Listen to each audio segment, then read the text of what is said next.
Bonjour, sauras-tu déterminer la limite de la fonction cosinus hyperbolique en plus l'infini? Si tu ne connais pas la définition, attends 2 petites secondes, sinon n'hésite pas à mettre la vidéo sur pause et je te propose ensuite une solution. Je te rappelle la définition de la fonction cosinus hyperbolique.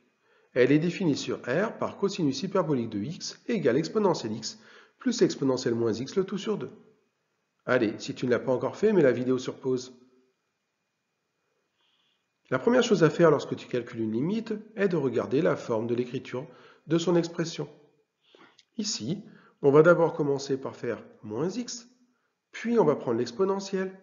Si tu prends l'exponentielle de moins x, ça veut dire que tu vas composer par la fonction exponentielle. Puis on va ajouter avec exponentielle x, et ensuite on va diviser par 2. La dernière opération est une division, il s'agit alors d'un quotient, d'où l'envie de faire le quotient des limites. Des limites de qui? Du numérateur et du dénominateur. Allez, cherchons d'abord la limite du numérateur. On a dit qu'on commençait par déterminer la limite de moins x. La limite de moins x quand x tend vers plus l'infini, c'est moins l'infini. Puis, on enchaîne avec la fonction exponentielle. On prend la limite d'exponentielle x lorsque x tend vers moins l'infini. Attention, il s'agit d'une composée. Donc, il faut reprendre le voisinage de la limite précédente. C'est une limite de cours. Limite d'exponentielle x lorsque x tend vers moins l'infini, c'est égal à 0.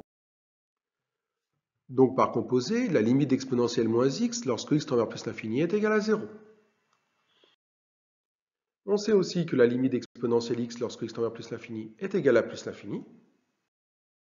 Donc, par somme, la limite du numérateur, c'est-à-dire exponentielle x plus exponentielle moins x, lorsque x tend vers plus l'infini, est égale à plus l'infini. La limite du dénominateur, lorsque x tend vers plus l'infini, c'est-à-dire la limite de 2 lorsque x tend vers plus l'infini est égale à 2. Donc, par quotient, la limite de cosinus hyperbolique de x lorsque x tend vers plus l'infini est égale à plus l'infini. À bientôt pour une nouvelle vidéo.